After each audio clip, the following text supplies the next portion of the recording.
Kent and Medway. My name's Chris Drake. I work in the Natural Environment and Coast team at Kent County Council. I'm project officer for Making Space for Nature, one of the team that we have had running since October. And our job is with everybody to develop the local nature recovery strategy for the county for May 2025. So it's good to see you all. Not going to do a round table. What we'll do is I'm going to try and keep the presentation between sort of 20-30 minutes, and then we've got up until the hour to have questions and answers. So we'll sort of, if people introduce themselves when they do questions, that would be great. Okay, hopefully everyone can see screen. Yep, it's being recorded, and will be uploaded to the website as long as everyone's happy with that. But obviously, at the end of the meeting, feel free to contact if necessary. So yeah, we're going to cover what the strategy is about. Why should businesses get involved in developing the strategy, and sort of how you can get involved. So if you could turn off your cameras for this session and microphones, then we can sort of see all your faces once I've presented, and then questions. You can use the chat function, but you know, it'd be good if you could raise the question directly. But Alexa is looking at that, and Alexa being our landowner officer for Making Space for Nature, which is another very important aspect of the project. Okay, so what are local nature recovery strategies? Well, this is all about the Environment Act, probably one of the most ambitious bits of environmental legislation for a generation. So the word strategy probably doesn't do it justice. It's very grassroots sort of strategy, a huge amount of engagement involved in developing it and of course in delivering it. It's one of 48 across England with no gaps or overlap. It's looking at the landscape scale opportunities. Kent County Council are, according to DEFRA, the responsible authority, so that's why we're the lead, but it is very much collaboratively even developed. So that's why it's great to have you all along today. So why are they needed? Well, I've probably heard a lot about this in the news. This was published in the autumn, the National State of Nature Report. And so you can see their statistic around the abundance of 753 terrestrial and freshwater species have all sort of fallen by 19% in the last 50 years. Couple of the biggest pressures over the last 50 years, climate change and agricultural management. And so those sort of elements will be quite integral to our response, and we have to remember that 70% of Kent sort of is agricultural land, but we also have a fantastic sea and coast.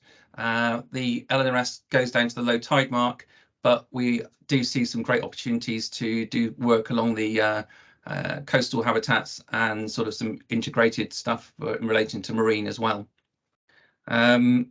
So what makes Kent Medway so special? Not going to read all those, but they are in the Kent Biodiversity Strategy 2020 if you wanted to look into it. But essentially, we are one of the UK's most wildlife-rich counties, and that's to do with our size, varied geology, long coastline, our landscape history, and our proximity to mainland Europe.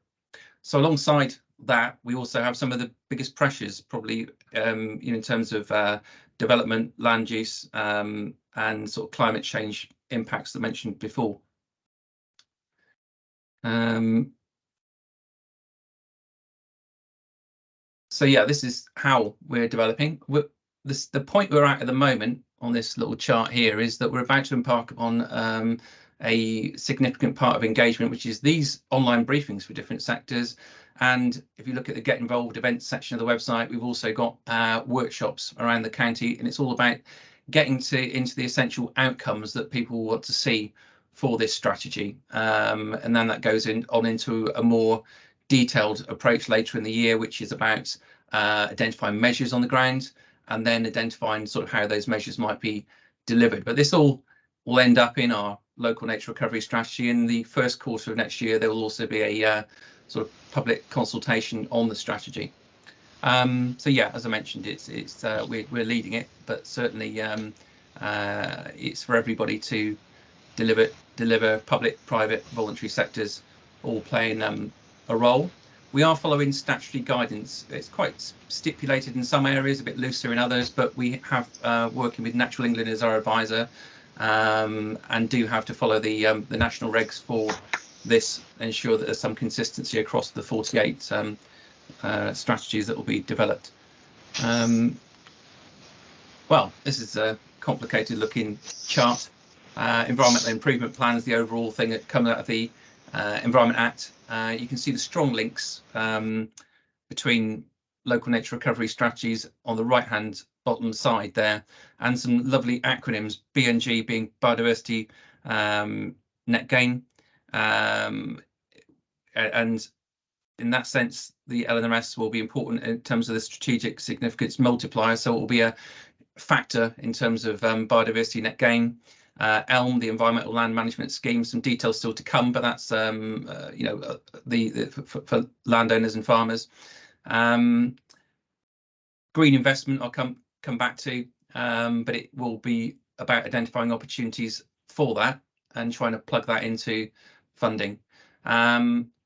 And then it links strongly to a whole range of other things on the left, if I can remember my acronyms, but I think river basin management plans, water framework directives, shoreline management plans, catchment management plans, can't recall that one, green infrastructure plans. So yeah, it is all linked up, but it's also very complex and lots of unknowns, so bear with us. We're all on the same journey, but that is the jigsaw which will the LNRS fits into. So how will it deliver nature recovery? Significantly, from initially in the Environment Act, that local planning authorities which have regard to the strategy, it's now they have to take account of it. So it will inform local plan making, and of course we are taking those districts and boroughs in Kent with us as we develop it. Mentioned biodiversity net gain in ELM.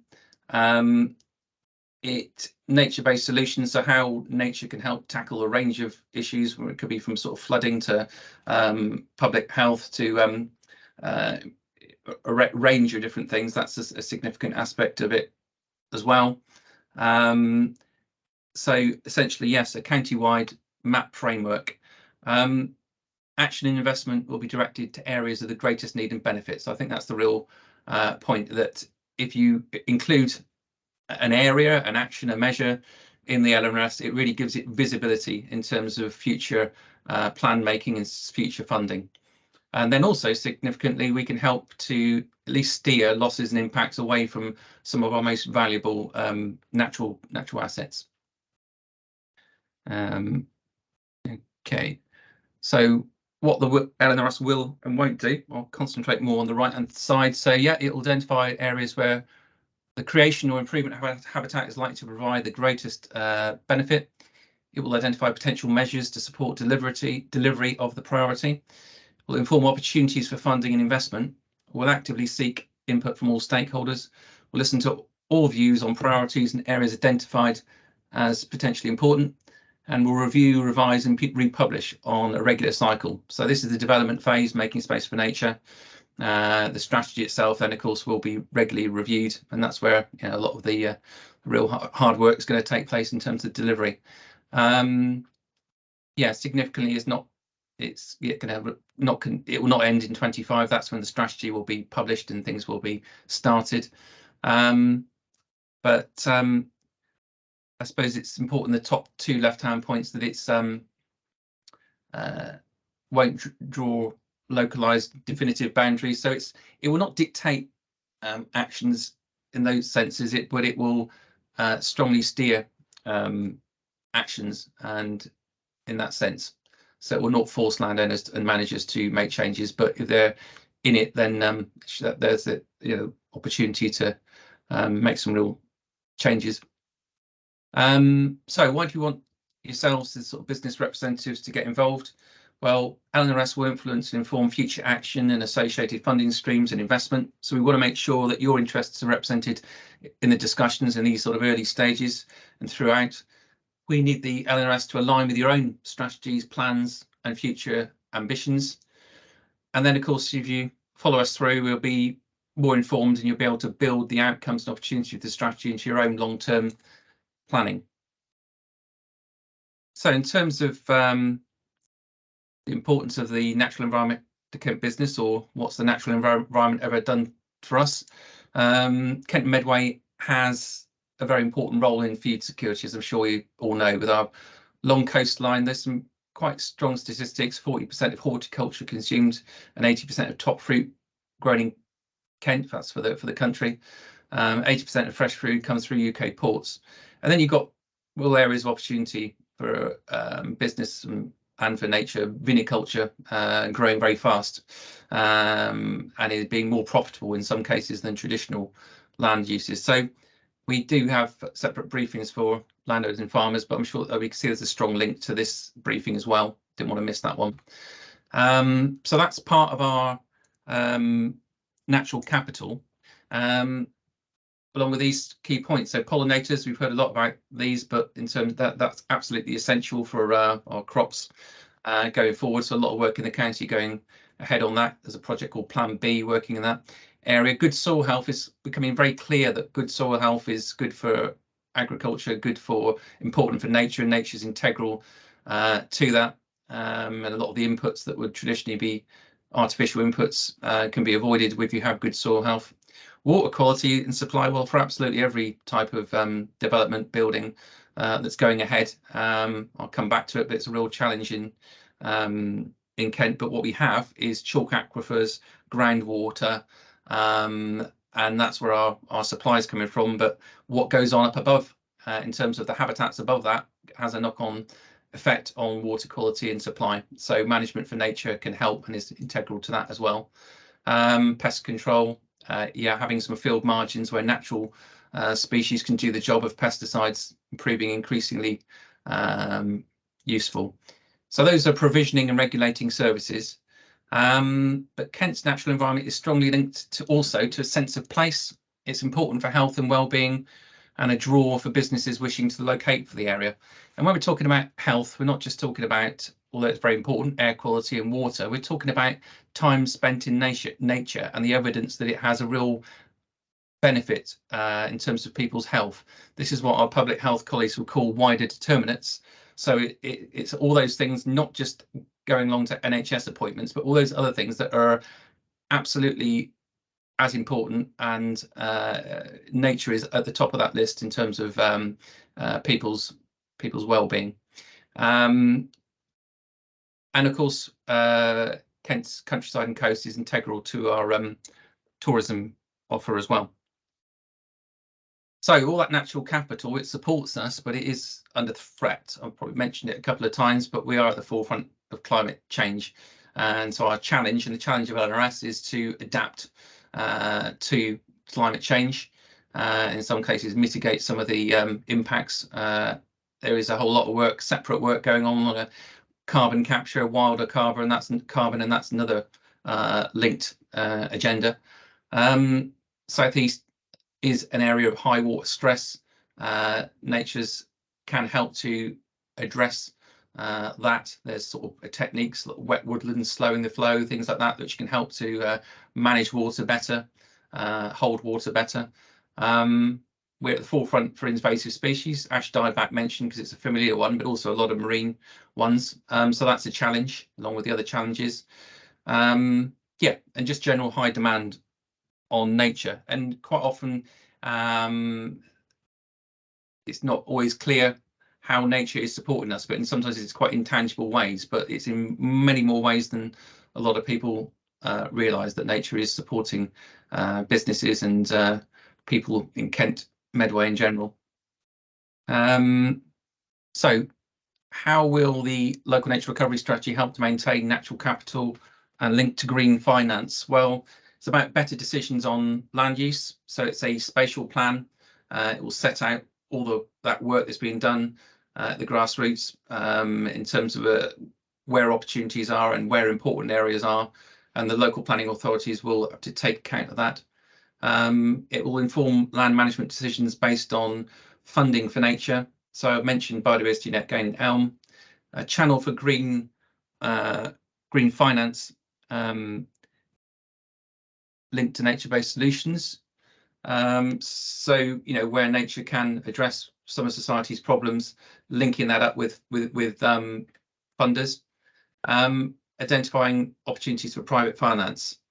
So the corporate social responsibility at the bottom there, but I'm sure you're all aware that there's that increasing demand for high integrity products, not just sort of food, but a whole range of things. People want to know about a business's footprint, not just sort of a carbon footprint, but the impact they're having on nature and all the rest of it. And that is actually a positive selling point that seems to be coming through quite strongly.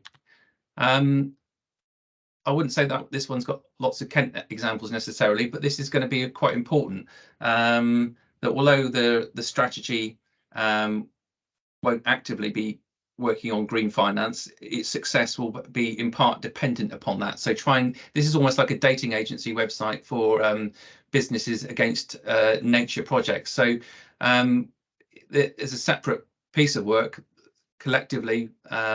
Nature conservation community and others need to make sure that there is some products there for people that do want to invest in nature, and that those products are of high integrity and are sort of ready to go. I think that involving the likes of Green Finance Institute in discussions and will be the way forward. Okay, a little bit back from why businesses should be involved to where we are. There's a map being produced that you'll see shortly on the website. The website's very regularly updated on particular areas of importance for biodiversity.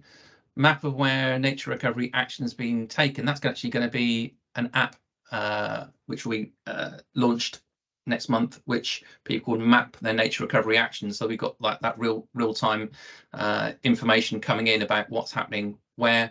I'm developing a strategy area description. The priorities, I say that's really it, looking at outcomes at the moment. So that is starting with these briefings. There's also an online survey that will be launched on priorities and some workshops that I'll come on to in a minute. Mapping areas of particular importance for biodiversity will be a bit later in the project. And as I said, it's measures and how those measures will be delivered. So really, we do need input from all quarters on this. That's the workshops. That's just a little recap really of what's happening over the coming through few months. So another series of workshops on opportunities in the autumn, but some significant ones coming up, which I'll be on the screen in a minute. When you're looking at those workshops, you might wonder which ones to attend. They are all day, but then again, the first half of the day is more about pressures, threats, challenges. So if you want to influence why we need a nature recovery strategy, that's it in terms of key issues. If you want to influence the what, this afternoon of the workshops will be looking at the outcomes the county would like to see for nature. So it's like a wish list. Further influencing what will be second lot of workshops in April, May, which will be looking at focusing attention and resources on prioritised outcomes to deliver the greatest benefits, and then influencing how, so potential measures. Again, we're going a bit further down the line here into the spring, another set of workshops. Mapping areas that could become of importance, so the online mapping tool, and then the September workshops that I mentioned. So we've got a very busy year, but if you're interested, if those are the real opportunities to get involved, I think, face to face in the case of the workshops rather than online, but there's also surveys and other briefings, that sort of thing. If you look on, it says events archive, but also if you look on our website, you'll see under get involved events, and these are the face-to-face ones, which are filling up quick, but they will be covering those areas described on the previous slide. So a really good opportunity to get in the room with people from your local area. Find that online.